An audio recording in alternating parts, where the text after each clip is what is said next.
In the name of the Lord, the magnificent, the merciful, I always start off in the name of God, because had it not been for God, I would not be alive today. I want to say that the abuse that I suffered was not physical.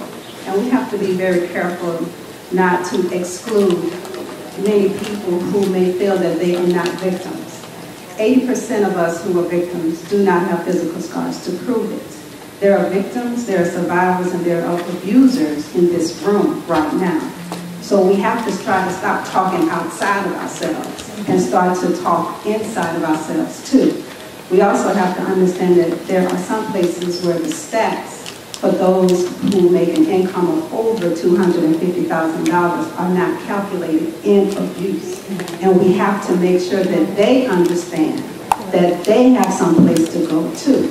Because those who have money feel like there's no one out there for them as well.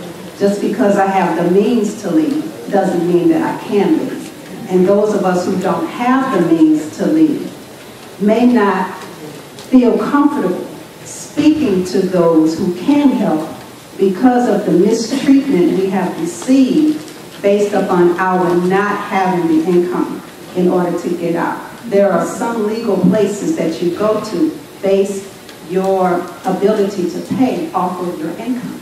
If you have a certain amount of money, they don't help you. This is also an area that has to be changed too. Most often we find that when we are victims of domestic violence, which is what I speak to, survivors of domestic violence, the children are used as pawns. We don't all know that 58,000 children a year are taken from mothers and given over to abusive fathers. We don't know that the elderly are abused as well. We don't understand that when children reach out and tell you that they are abused, you go back to the person who's abusing them and ask them, are you abusing this child? We don't understand that PTSD, which is in the military, is happening far more than what we are willing to admit, because abuse is everywhere. Victims of crime, of every crime, are crying out in the wilderness for justice. And we have to make sure that we give them the justice that they are looking for. After the Trauma has partnered with the National Partnership in Interpersonal Violence, and we stand with them to understand just how deep the rabbit hole goes when it comes to violence. Because we don't always want to look at the person next door. We don't always want to look at, it may be us. We want to look outside of ourselves. We want to point the finger at somebody else instead of looking at, when you point that one finger, you got three pointing back at yourself. So you have to look at how you are handling abuse for yourself. Most people look at the statistic that every 9 to 15 seconds a woman is abused. But I want to shift your thinking to go back to the number one.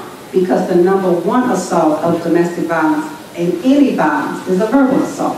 It's how I talk to you. It's how I communicate with you. It's how I relate, how I feel to you, and how I want you to interpret that is how I gain control over you. So we have to be careful of the words that we use and how we use them, not just to the people outside of our homes. We have to look at how we treat our own families. We have to listen to how we treat our own children. Because it is our treatment of our own children that sends them into pregnancy when they're young, which sends them into talking to someone who gives them a comment, a compliment, when they should be hearing at home, you're beautiful, you're a handsome young man. They should not hear that outside of the house. So I thank you for listening.